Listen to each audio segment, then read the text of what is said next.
Hi everyone.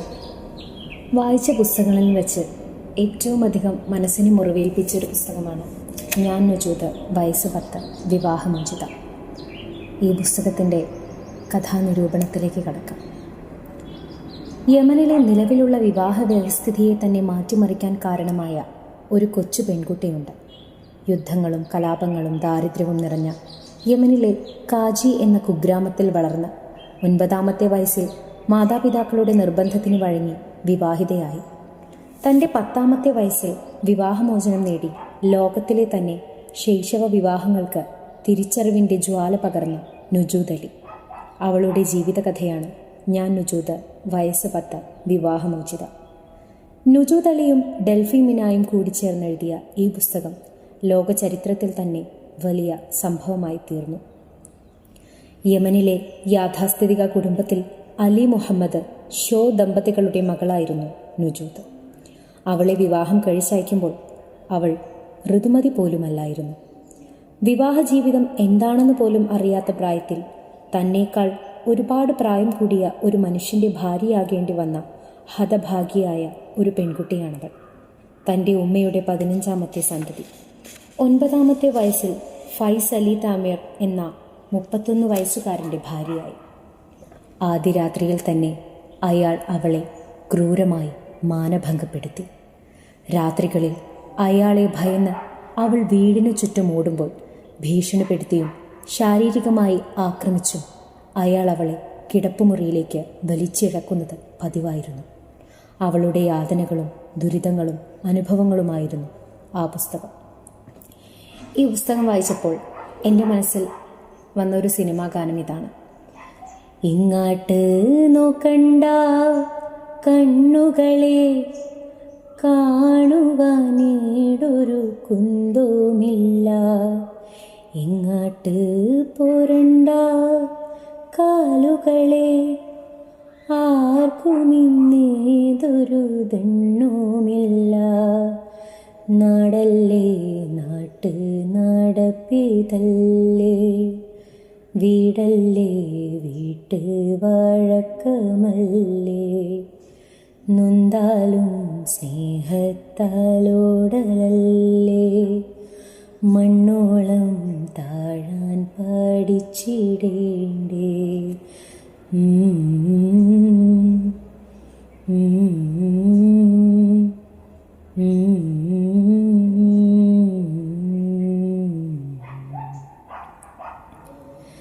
കിതച്ചുകൊണ്ട് ഞാൻ മറ്റൊരു മുറിയിലേക്ക് ഓടി. ഏതോ ശൂന്യതയിലാണ് എൻ്റെ നിലവിളി ചെന്നു പതിച്ചത്. അവിടെയും അയാൾ എന്നെ പിന്തുടർന്നു. ഒരു കുപ്പിച്ചില്ല് എൻ്റെ കാലിൽ കീറി. അതെടുത്ത് കളയാനായി ഒരു നിമിഷം നിന്നപ്പോഴേക്കും ആ കൈകൾ എന്നെ കടന്നു പിടിച്ചു. പുലർക്കാലത്ത് കിടക്കവിരിയിൽ ഇത്തിരി രക്തം. അമ്മായിയമ്മ വന്ന് ചാക്ക് കെട്ടെന്നോണം എന്നെ എടുത്ത് കുളിമുറിയിൽ കൊണ്ടുപോയി.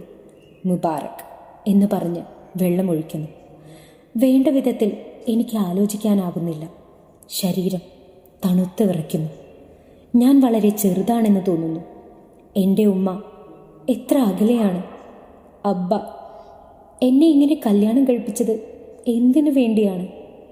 ഇങ്ങനെയൊക്കെയാണ് സംഭവിക്കാൻ പോകുന്നതെന്ന് എന്തേ മുൻകൂട്ടി അറിയിച്ചില്ല? കളിക്കൂട്ടുകാരെയും പാവകളെയും മധുരത്തെയും ഇഷ്ടപ്പെട്ട ആ കൊച്ചു പെൺകുട്ടി. അവൾക്കും ഇതേ കുടുംബവും സമൂഹവും അടിച്ചേൽപ്പിച്ച വ്യവസ്ഥിതിയുടെ പേരാണ് വിവാഹം എന്നവൾ അറിഞ്ഞില്ല. അവസരം കിട്ടുമ്പോഴൊക്കെ ഞാനൊരു മൂലയിൽ ഒളിച്ചിരിക്കും. പേടിച്ച് പരിഭ്രമിച്ച് കരഞ്ഞുകൊണ്ട് എല്ലാം നഷ്ടപ്പെട്ട് ഞാൻ തനിച്ചായിരുന്നു. ആരോടും ഒന്നും തുറന്നു പറയാൻ വയ്യ. ഒരാളുമില്ല ഇത്തിരി നേരം സംസാരിച്ചിരിക്കും. രാത്രിയിലെ കാര്യങ്ങൾ ആലോചിക്കുമ്പോൾ പേടികൊണ്ട് പല്ലുകൾ കൂട്ടിമുട്ടാൻ തുടങ്ങും. ഞാൻ അയാളെ കഠിനമായി വെറുത്തിരുന്നു. അയാളിൽ നിന്നും അവസാനം ഞാൻ മനസ്സിലാക്കി ക്രൂരത എന്ന വാക്കിൻ്റെ അർത്ഥം. അങ്ങനെ രാത്രികളും പകലുകളും കടന്നുപോയി.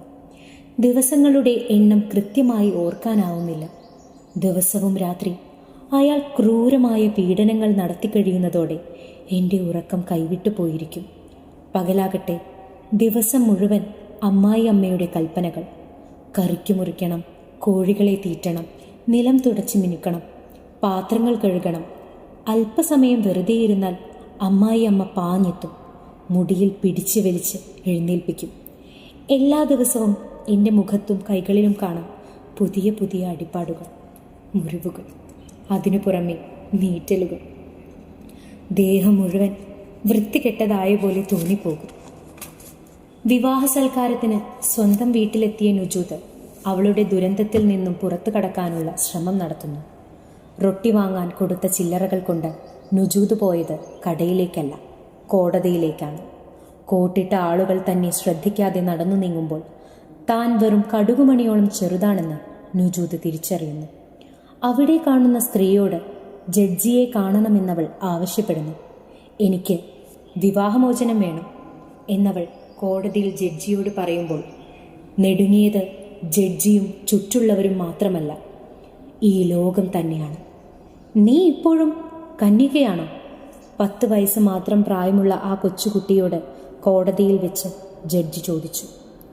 അല്ല, രക്തമൊലിക്കുകയുണ്ടായി എന്നവൾ പറഞ്ഞു.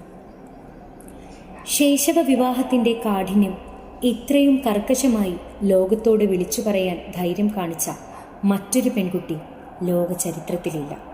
ഷാദ നസീർ എന്ന മനുഷ്യാവകാശ പ്രവർത്തകയും വക്കീലുമായ സ്ത്രീയുടെ സംരക്ഷണം നുജൂദ് അവൾ ആഗ്രഹിച്ച ജീവിതം വീണ്ടെടുക്കാൻ സഹായിച്ചു. ലോകത്തിലെ തന്നെ ഏറ്റവും പ്രായം കുറഞ്ഞ വിവാഹമോചിത.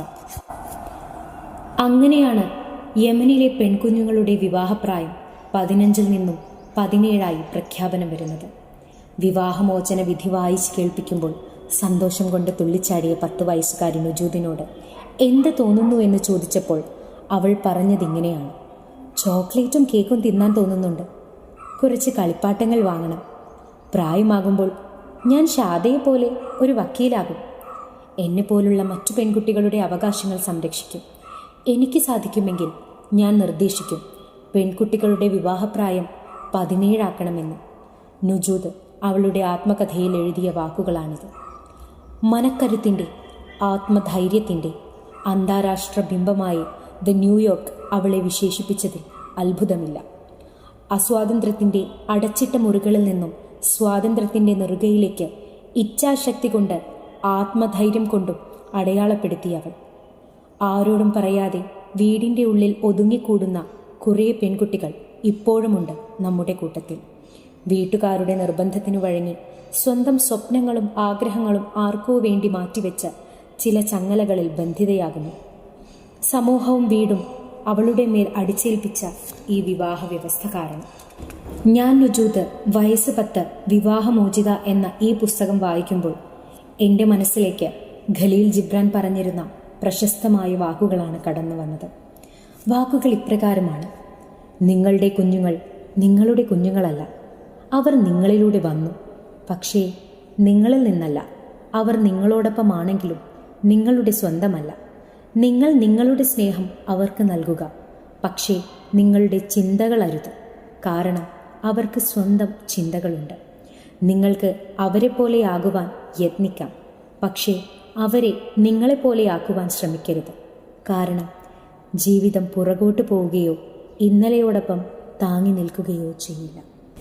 ഇനിയും ഇതുപോലെയുള്ള ഓരോ പുസ്തകങ്ങളുടെ കഥകളും കേൾക്കുവാൻ ഈ ചാനൽ നിങ്ങൾ സബ്സ്ക്രൈബ് ചെയ്യാൻ മറക്കല്ലേ.